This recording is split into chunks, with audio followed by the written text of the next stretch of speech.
আসসালামু আলাইকুম ওরহমতুল্লাহ।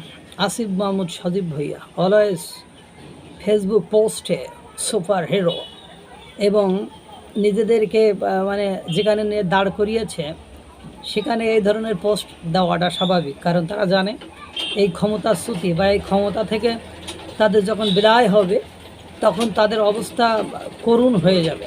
এটা তারা খুব ভালো মতো জানে, কারণ ডক্টর মোহাম্মদ ইউনূস যতদিন ক্ষমতায় আছে ততদিনই তাদের রমরমা। এই ডক্টর মোহাম্মদ ইউনূস যখনই ক্ষমতাচ্যুত হবে তখনই তাদের মানে শোচনীয় দিনের আবির্ভাব ঘটবে। এটা বাংলাদেশের শিশু থেকে শুরু করে সর্বস্তরের লোকজন জানে। গতকালকে যে বাংলাদেশের পরিবেশ পরিস্থিতি গিয়েছে সেটা আপনারা জানেন। সেই পরিবেশ পরিস্থিতি পরে আজকে আসিফ মাহমুদ সজীব ভূঁইয়া স্থানীয় সরকার উপদেষ্টা সে বুঝছে যে যা কিছু বা ইশরাককে মেয়র করা মানে তার ক্ষমতার হস্তক্ষেপ করা, তার ক্ষমতা সীমিত হয়ে যাওয়া, একচ্ছত্র যে ক্ষমতা সে ভোগ করছিল সেখানে ভাটা পড়ে যাওয়া।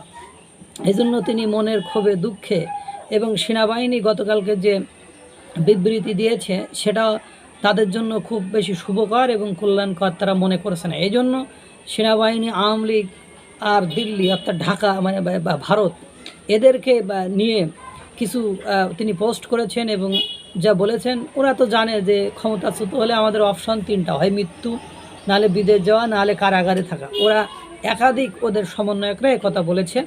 সেই একই কথার পুনরাবৃত্তি এই আসিফ মাহমুদ সজীব ভূঁইয়া করলো যে বাংলাদেশ আওয়ামী লীগ নর্থ ও দিল্লি জোটভুক্ত হয়ে যে কুমির ডেকে আনছেন, এই যে নর্থ মানে উত্তরাঞ্চলের সেনাবাহিনী, দিল্লি মানে ভারত, আর আওয়ামী লীগ, এই তিনটা গ্রুপ জোটভুক্ত হয়ে যে কুমির ডেকে আনছেন তা আপনাদেরই খাবে। চিন্তা করেন যে তা আপনাদেরই খাবে।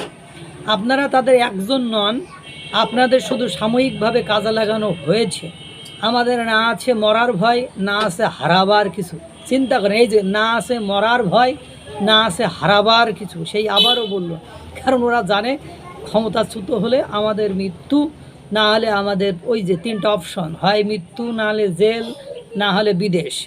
একমাত্র আফসোস গণতান্ত্রিক রূপান্তর আর এদেশের মানুষের ভাগ্যে কোনোটি ইতিবাচক পথে যাবে না।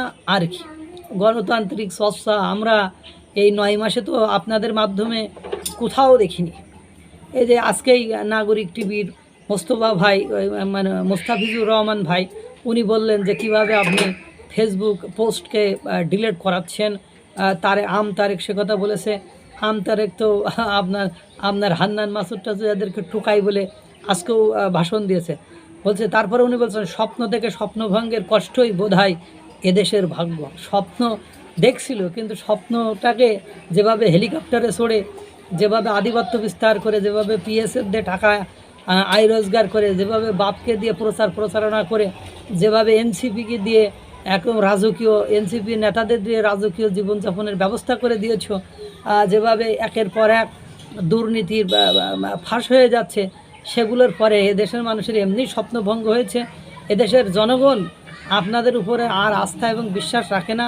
এটুকু আপনারাও বুঝতে পেরেছেন, আমরাও বুঝতে পেরেছি, সেনাবাহিনীও বুঝতে পেরেছে, ডক্টর মোহাম্মদ ইউনূসও বুঝতে পেরেছে। এখন আপনারা ডক্টর মোহাম্মদ ইউনূসকে কোনোভাবে যেতে দিবেন না, এটাই স্বাভাবিক। কারণ ডক্টর মোহাম্মদ ইউনূস যতদিন আছে ততদিন আপনাদের আধিপত্য, ততদিন আপনাদের খাওয়া, ততদিন আপনাদের রাজকীয়তা, ততদিন আপনাদের ক্ষমতার ব্যবহার। ডক্টর মোহাম্মদ ইউনূস চলে গেলে আপনাদের ক্ষমতা নিমেষেই শেষ হয়ে যাবে, এটা সকলেই জানে।